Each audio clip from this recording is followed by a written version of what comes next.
Good morning and welcome to We the People, a show for and by and of the people.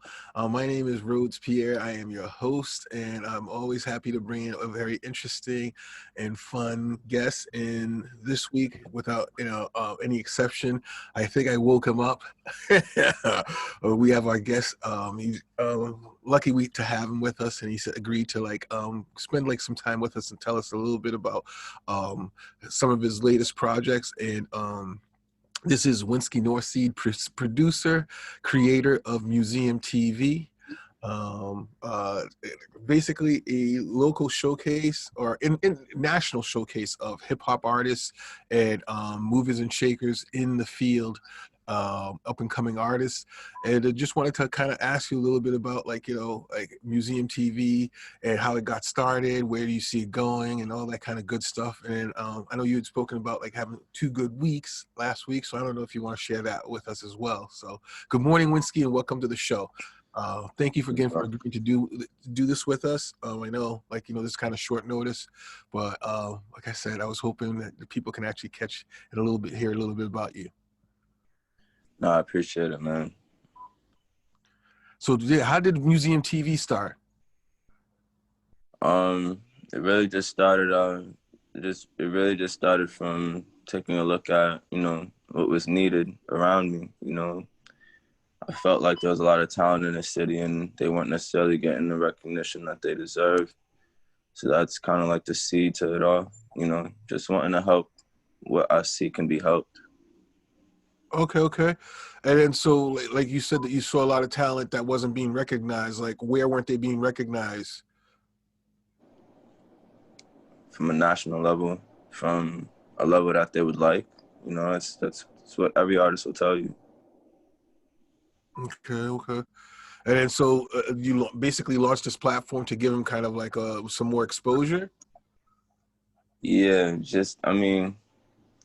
my platform in itself isn't gonna just propel people. My platform is really an aid to the whole. It's really more so helping the circulation of their stories be, instead of the stories not circulating at all in the first place. A lot of times the stories travel farther than the product, so that's really the premise of why, you know what I'm saying, we do the way we do. Okay. And then so how long have you been doing this for? We'll be stopping in February. Oh, nice. And then so do you what are some of the array of artists that you showcased on your on Museum TV? You mean specific names? Yeah.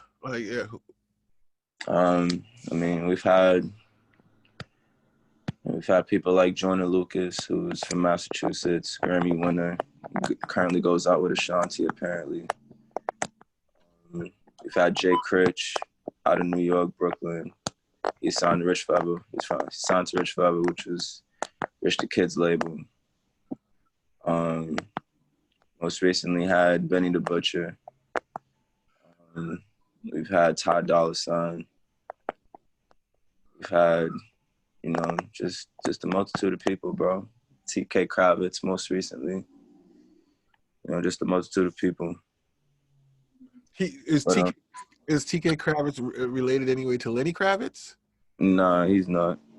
It's just his stage name. It's a part of his stage name. And so what kind of artist is he? He's a hip hop artist, R&B artist, he's worked a lot with people like Jacquees. He used to be a part of TK and Cash. I don't know if you remember that group, but they had a big song called 3 Times in a Row. Yeah, TK Kravitz, he's dope. He's a multifaceted artist, really.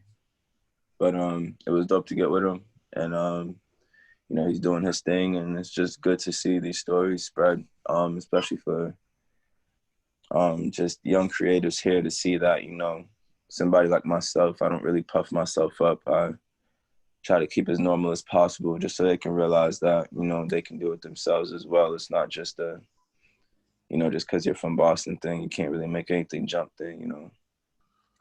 Well, that again, what's the, well, as far as hip hop goes, like who do we have nationally that we know that like blew up from Boston? I mean, we New Editions like and those again like were like more R&B artists. Who do we have like as far as like the hip hop genre, a rapper or anything like that that's like from Boston that's nationally known? We don't have too many. We don't have too many. We don't have too many, but again, this is why we do what we do. You know, when questions like this are answered, you know what I'm saying? They're tough questions to ask, they're tough questions to answer as well. But for me, it's just like Joyner Lucas is easily the biggest artist that's come out of Mass, easily. I mean, he's a Grammy winner. He's literally songs with Eminem, songs with Chris Brown, tours with Chris Brown. Like he's the biggest. He's easily the biggest. After that, I would probably say Bia. You know what I'm saying? She's a shorty that used to be signed to Pharrell's imprint called I Am Other. This kid named Token Hip Hop. He's more independent, but he's crazy engagement, crazy independent grind. Then I could go ahead and say Cousin Stiz. Cousin Stiz probably from the inner city that got crazy buzz off of his first project called Suffolk County. After that, I'd say Millie's out of Cambridge. You know what I'm saying? He's signed to Jadakiss's imprint. So I mean, there's people. It's really more so that mainstream look. What the average person sees as success, what the average person sees as making it. You know what I mean? Like, probably wouldn't for the average person say that's there. But I mean, if we're talking about somebody making money off their art, like there's for sure people doing it. Absolutely, exactly. Depends what your definition of success is. That's what it is. It doesn't matter what other people say is successful. It depends on what your definition of success is. And if you make successes like little successes every day, you know it's gonna lead to bigger successes later on. So, do you feel that gap that was left, like you said that you're showcasing local artists in the area, do you feel that gap was left because like loss of like stations like WILD and WEM, what is that other station, WERS at night, because that used to promote a lot of hip hop, and WILD was definitely a more of a hip hop station, local hip hop station. AM morning. What's up, Mateo? Hi. How you doing? Nothing. Hi. Good, man. Morning. So do you think that was a big issue with the local artist scene? Like not enough hip hop being known, or Boston not being known for hip hop because we lost those two venues? Being honest, I'm probably too young to really give a real answer. But I don't, from what I know, it just seems like for one, there's just a crazy lack of infrastructure for an urban creative here in Massachusetts, and that's one of the biggest things that we're trying to fight and honestly help, I guess, rebuild. From what you're telling me right now, it was, stations that were playing hip hop, and there's just a crazy lack of that, and even if they are playing hip hop, they're playing it at unseemly hours that people aren't listening to anything. So it's just granted, it's a help. We appreciate any help, but it's not like, I'm not gonna say it's not real help, but it's not optimal. You know what I mean? And so, yeah, I mean, if those stations was helping out and we don't got them anymore, I'm gonna go ahead and say, yeah, that's a help to the reason why, things ain't moving the way they are. You know what I mean? Like, there's just a crazy lack of money and knowledge circulating, and us losing those stations is just another form of the lack of money circulating. Yeah. Well, no, 88.9 is still part of Emerson's college radio station, but for years they had a block of time from 8 o'clock at night till I believe midnight, and on Friday or Saturday it even went later, and that's where they literally a lot of you got introduced to a lot of hip hop that you would not hear anywhere else on the radio dial in Boston or in Massachusetts. So, and the same thing with WILD, but it was an AM station. I don't know if it's, like I said, I don't even know if it's still around. But those were the places where those were your alternatives to actually find like hip hop or urban music or black music in in mainstream radio. But what do you think of the state of hip hop right now? Like as far as like mainstream goes, like what do you think um of hip hop itself? Yeah, that's a very loaded question. I mean, hip hop is hip hop. I guess. I mean, I mean, it's doing what it do. Like, I kind of know how to answer that question. Okay. No, I mean like because as far as like a genre for artists and stuff, like originally when hip hop first started, again, it was like more message like correlating to the surroundings of the artists. And now these days, again, the artists their perception or whatever or their level of change, and so some of the portrayal of like hip hop is like they're saying it's no longer connected with the people, and the majority of people that actually go to hip hop shows are no longer, well, again, because of COVID-19. I don't know if people are going to these shows anymore, but predominantly before that, the hip hop shows were still being seen majority by white suburbans as opposed to young, black youth within the inner city. Hmm. So, So I don't know, like, was is hip hop, is this still viable as an art form for the community? um, well, hip hop isn't owned by blacks, bro. You know what I'm saying? And it's interesting that people are even surprised or like baffled by the directions that it takes. Like it's not reigned by us. You know what I mean? So, I mean, yeah, it started out one way, but for the fact that the baseline message has changed is not surprising. So, I mean, for me, is it a viable form of music for our community in terms of growth for the youth? It's a tough question to answer because at the end of the day, the youth are recognizing with these stories because it's what they see around them, or what they would fantasize to want to be around. You know what I mean? Just like watching a movie. You know what I mean? Mm-hmm. So it's just like, is it a viable art form? I mean, that's hard for me to answer, bro. You know what I mean? It really all depends on the individual. But me personally, um, I still think it's a very fruitful and creative way as long as it's guided the right way for our youth. You know what I'm saying? A lot of the music definitely is very troublesome for our youth, I'd say, in terms of their growth. If that's the narrative that they're gonna stick to, as an individual, like take away the music and all the, and as an individual, take away all the creative stuff. Some of the concepts is definitely tough for a growing person to grow fruitfully, I'd say. You know what I'm saying? But like end of the day, like this is what the youth is consuming. So realistically, as adults, we can complain all day, but this is what they're consuming, and they're gonna find it one way or another. You know what I mean? So it's really on us to just guide it in a particular way that would, granted, the foundation might have not been formed in the best way, but at the very least, the building can stand tall still. You know what I'm saying? So that's really how I view hip hop. Like Jay Uh, you Prince. know, that's awesome. That's like I was thinking even the analogy of like the tool, like a car or a gun. It's like the tool. It's a tool. You can do good with it. You can do bad with it. And it's like don't blame the tool, blame the people using it and stuff like that. Exactly. You know, Exactly. and then like you pointed out, although it's our art form, we don't actually own the means of It's not us. manufacturing, the production, and then so as far as like the means of where it went and stuff like that, I can understand where you're coming from in that aspect. So as far as like museum TV, like do you try to gear the show towards specific artists that you want to promote, or is it just any local artist that you feel is not getting their shine on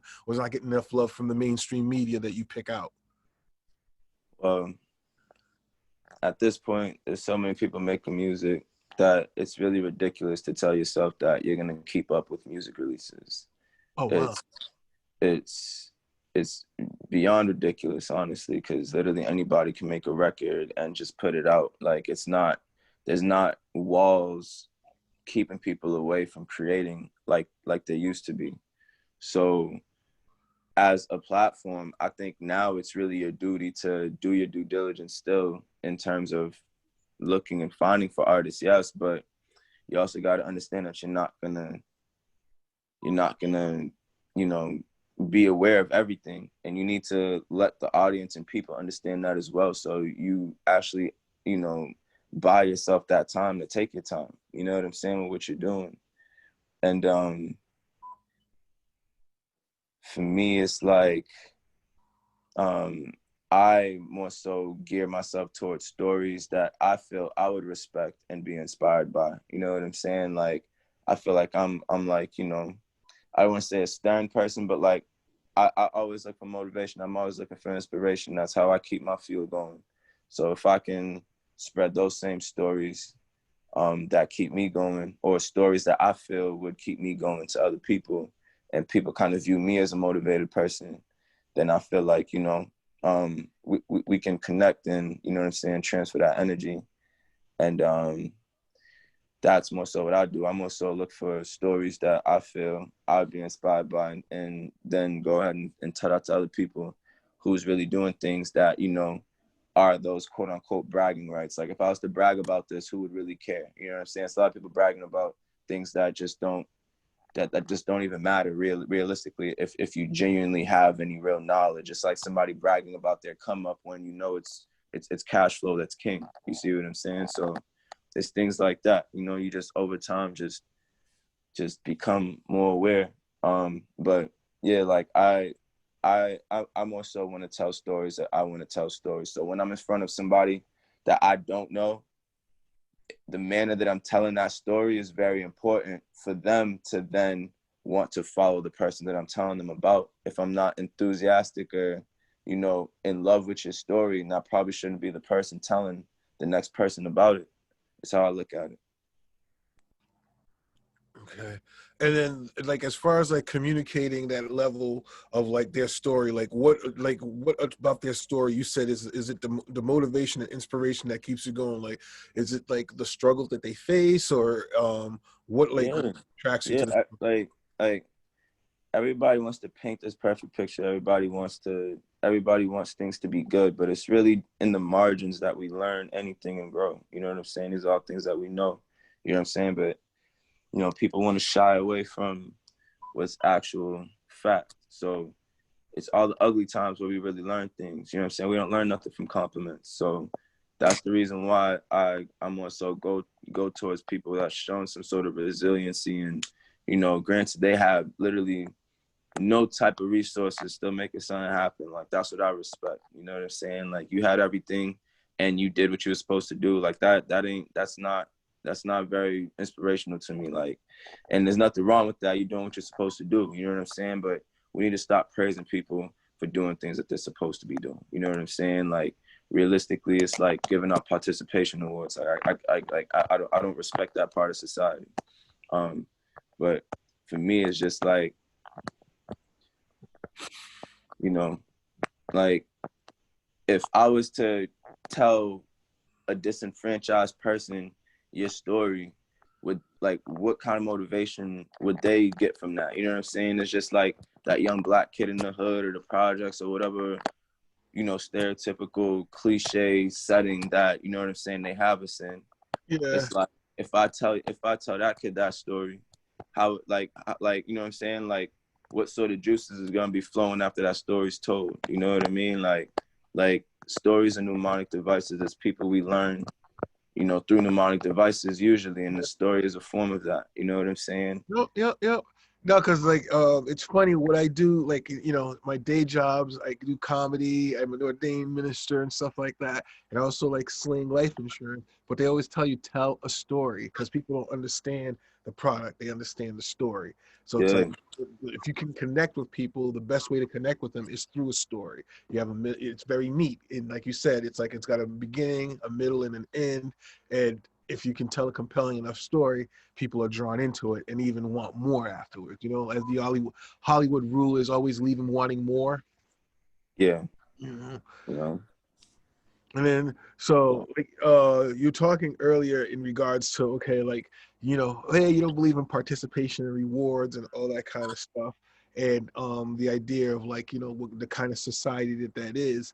And I was just got kind of blew in my mind, like, hey, what if people got participation rewards for voting or something? Maybe that way it'll get more people out to vote and stuff.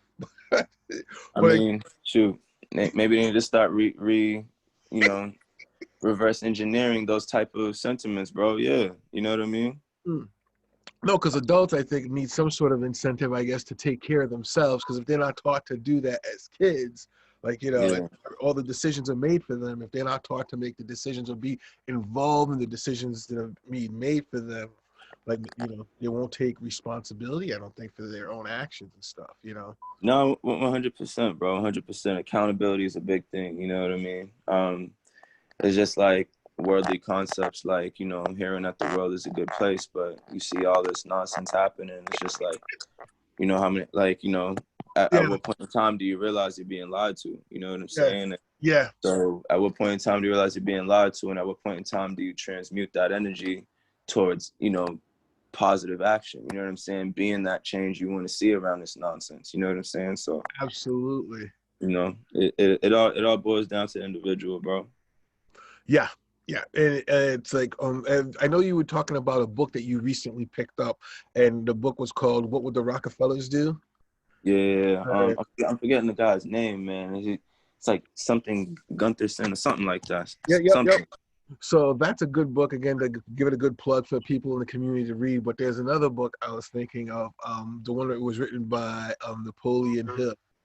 You know, What? it's Think like, and Grow Rich. yes, and then there other ones that essentially that kind of like tell people, like, the Money Bible. You ever heard that one? No, I haven't heard the Money Bible. No. Okay, the Money Bible is great because it's like, it basically says, yeah, he's like God is there to help, but he's busy helping other people, so help yourself. I mean, Nah, yeah. Nah, I like that. I like that. I like that. I he's like that. helping you. He's not helping you directly right now. Just help Yeah. yourself while you're waiting for Gotta God. wait your turn. You gotta wait your turn. Yeah, While you're waiting your turn, help yourself. yeah, Yeah. I like and so. But it was just funny how, like, you could tell the era that the book was written. But anyway, that would be a great book I would recommend to you, because one of the things that he says, it is up to individuals. It is up to you to kind of like make a change in your life. You can't rely on government, other people, friends, that. mom and dad. It's like None of it's that shit. everything comes down to. Pardon me, I didn't mean to swear, but I mean, even in what would billionaires do, like you always say people talk about generational wealth, generational wealth, but it's just become such a marketing term. Like it's just like people just just lean on these terms. You know what I'm saying? Just to kind of puff up themselves and whatever insecurities they're trying to manage at the time. But it's just like you know generational wealth, literally in that book it says on average only lasts 2 generations. Yeah, because So realistically, what are we talking about for real? You know what I'm saying? We're talking about money for you and then literally your kid, and then after that it's looking slow. So it's like, if you're not doing for you in life, like if you're not like genuinely like going after what you want in life, like you're really just wasting time. Like you're really like wasting air. Like for me, it's just like, and it's really not trying to judge anybody's lifestyle, but like, you know, we're always talked about how we're not enough. People are always pointing the finger at us for not, you know what I'm saying, doing our part of society, blah, blah, blah. But it's just like, we don't take enough time to really like make sure that like, we're killing sentiments like that. You know what I'm saying? We're literally adding on to those sentiments and not killing them. So like for me, like, you know, even reading that book, it's like, we're sitting there fighting within this financial system and, forgetting, to take care of our mental space as well. And just really realizing it's really a synergy of everything. You know what I'm saying? It's really a synergy of everything. Understanding, yes, money is important, but so is my peace. You know what I'm saying? You sit there and you build up all this money, and then you're that miserable millionaire because, you know what I'm saying, all you was doing was just fulfilling that aspect of your spectrum and not the whole aspect of it. You know what I'm saying? It's really just all about balance for real. You know what I'm saying? You tend to learn. So again, going back to the whole generational wealth thing, it's like, if you build up your system to take care of a few people after that, like that's cool. Like the Rockefellers, like, you know, that, like that book speaks about, have done it for close to 6 generations, and they have a specific method, cool. But I just feel like, you know, you can set it up where you can try and shoot to be a Rockefeller, but I just really feel like as an individual, self-fulfillment's the biggest thing. If your kids are gonna fumble the bread, your kids are gonna fumble the bread regardless. You know what I'm saying? Yeah. So Well, self-fulfillment would probably be the biggest thing. I'm sorry, would say that again? Self-fulfillment would probably be the biggest thing. Okay. One of the things that he had mentioned was the fact that a lot of people, yes, if they make money themselves, that their kids don't live up to that. They don't become like the same captains of industry or the movie star, or reach the same accolades that the parents did, because they grew up a little, you know, because under the shadow of Yeah, those on some trust fund baby shit. yeah. Mm-hmm. But the thing, one of the things too they talked about was the fact that in some families, they do leave the money, but they leave it under management or under a trust, and then so therefore the kids never actually control the money. They just get like I know family, let's just say the Johnson family, that their kids each get $50 million a year just to live off of. You know what I mean? Yeah. But they never can be in control of the company, the Johnson & Johnson company. It's Of like the bread itself, yeah. I mean, yeah, just the same way he talks about in that book. It really all depends on how you set up your specific policy, your specific funds, yeah, and you know how you honestly pass down your values and, you know, your way of thinking to the generations that come as well. You know, like do they know who made sure that they can sit in the shade today? You know what I'm saying? And they're not just in the sun having to still plant those seeds. Do they know that? You know what I'm saying? Like the little things like that, you know, like, I don't know, like I know within humans, you know, it's like our nature to be selfish, but there does come a point in time, if, you know, the person's actually a good person, that they realize, damn, like, how can I be a hateful person towards somebody that genuinely is putting me in a fruitful position? You know what I'm saying? So, I mean, you know, you just never really know what you're gonna get. You know what I'm saying? Like people are coming out of wombs. You know what I'm saying? People are coming out of wombs. We don't know what they're coming from. You know what I'm saying? So we just hope that, you know, they just kind of go in a fruitful direction, I guess, bro. You know what I'm saying? But at the end of the day, like I genuinely feel it is about self-fulfillment and just proving shit to yourself before your time comes. Excuse me. But that's funny how you mentioned that coming out of the womb. The Native Americans, like when you were born, they would have like a sadness ceremony. And it's after you died, they would have a celebration of your life and stuff like that. Because when you came out, they didn't know what you were going to give them and stuff like that.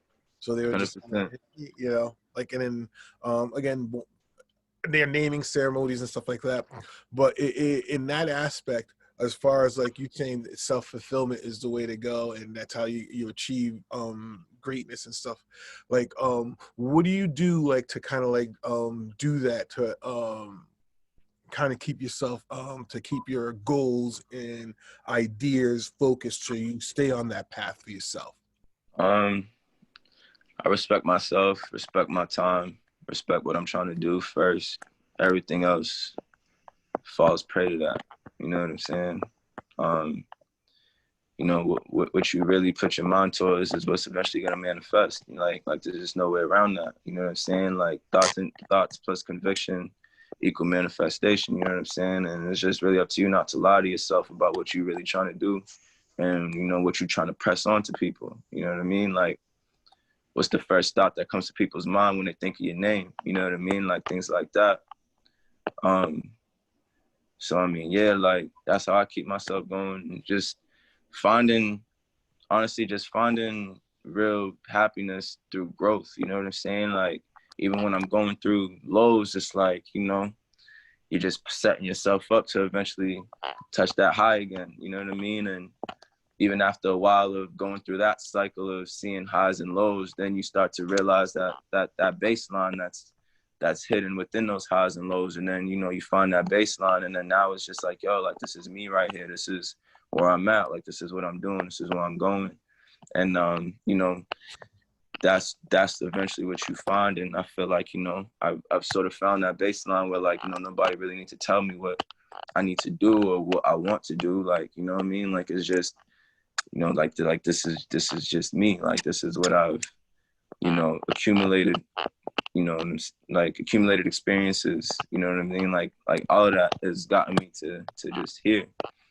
But motivation, just always wanting to learn, just always wanting to grow, like understanding that, you know, life really ain't done until it's done. You know what I'm saying? Like, so, you know, it's really either not gonna be moving forward and letting people, you know what I'm saying, speak bad on you, you know what I'm saying, or do it behind your back and, you know what I'm saying, have full justification to do so, or, you know, you're gonna work on yourself and, you know what I'm saying, eventually shut them up. And that's just really where I'm at. And yeah, I just want people to respect my story when it's all said and done, bro. That's really it. I'm not really looking for no accolades. I just want my story to be respectable, bro. I like what you said, find happiness within the growth, you know, like part of the growing process, and this fact that you said that it's not done until it's done. Um, again, it's almost, our time's almost up. Can you believe it? Like we've already gone through half an hour easily. I told you this was, so we were going to fly through the time. Like we want to plug your TV show and Museum TV. And it's on, you got a Facebook page, you have Instagram. You want to like tell little people a little bit more where they can find you and what you're up to, what your next projects are? I mean, right now we're just looking to just continue to be consistent with the content that we're dropping. Just keeping the story consistent. Um, but people can find us at tmtv.world. That's the website. In terms of the socials, we're everywhere at the Museum TV. You got to put the before the Museum TV to really find us, because that's who we are. We're the Museum TV. You know what I'm saying? So, so tmtv.world. We just had a website revamp. It's looking, you know, just a lot cleaner in my eyes. We got new merch coming that you know, just coming into our hands. So we're gonna be releasing those real soon. You know, and just helping other people around the city as well get their platforms, you know what I'm saying, going. That's like our next move is just continuing to help the infrastructure grow. And that means, you know, helping other people have tools that we have. I do a lot of things myself for the museum. So therefore, you know, I'm able to extend that helping hand and, you know, bring that back to the museum in a different way, you know what I'm saying, while somebody else is growing, you know what I mean? So it's just a lot happening, bro. And we're just trying to continue to manage it in a fruitful way. And yeah, that's what we got coming. That's cool. Like, is there a particular venue you like to go? Like, do you go to, or any particular place where you can, like, you know, they can find your merch, or just online? Yeah, it's mostly online right now, you know, like I'm looking for pop-ups to do, you know what I'm saying? But everything is just so weird with this whole COVID thing. So we're just treading lightly and trying to stay safe and you know, doing things as they make sense as opposed to doing what we want right now. You know what I'm saying? Right now it's, you know, doing what you want is a little limited. So, you know, we're gonna do what we can for now and just keep building. Okay, awesome. It was funny watching you, like as you're speaking. It seems like there's a halo around your neck because of the light coming from your background and stuff. Yeah. Right. So, well, seriously, Winsky Norseed, thank you so much for joining us and doing this. This has been wonderful. There's been a lot of like insight into the local hip hop community, and then into your motives, and then how you keep going and stuff. Thank you again for sharing your time with us this Saturday morning. I look forward to like seeing bigger and better things in the future from you. And then obviously, like, you know, when you blow up, you still gonna come by and see us. I mean, you know, people, you know, I was with one of my bros for like 10 plus years the other night. I ain't seen him in a while. But you know, this is after, you know, I was just on the front cover of Dick Boston and you know, Oh, that's what the nice. whole series was about. But I was on the cover of Dick Boston and you know, just my peers know about it, you know what I mean? And I would really want to change, bro. Like I just genuinely want people to know that, you know, all great things is just a series of tasks that are done, and you know what I mean, like just putting in the work, like, you know what I mean, like I'm just I'm trying to help the average person not be average. You know what I mean? Like I'm just genuinely over, you know what I'm saying, certain things about, I guess, just like society and things like that. Not calling my bro average or anything like that, but it's just like, you know, this is really how people think. You know what I mean? Like you do one little thing and now it's like, oh, you know, I didn't think he was gonna be around no more. Like what kind of that's just poor thinking in my eyes. Like, you know what I'm saying? That's poor thinking. You know what I'm saying? So yeah, you know what I mean? Nice. So, the Dick Boston, like, what, when did that issue come out? That circular came out August 27th and just went off stands September 10th. So it was in circulation for 2 weeks all throughout Boston and greater Boston area. And you know, it was just my ugly face on the cover, bro. You know what I'm saying? And making sure that, you know, Awesome. I just making can't. sure that, you know what I mean? Just making sure that people, you know what I'm saying, know it's somebody that they know, somebody that is right there with them, that, you know what I mean, is doing, you know, something like that, and, you know, like they can do it too, you know what I mean? Like that's really all it is. Yeah, that's all it is for me, bro. I hope you have saved a copy, something like extra copy for me or so. No, I definitely got a few left, big dog, you know what I mean? 100% Awesome, got. awesome. All right, like seriously, thank you again. Love to chit chat with you again in the future. Say hi to the family. Much Mhm. peace and love to you.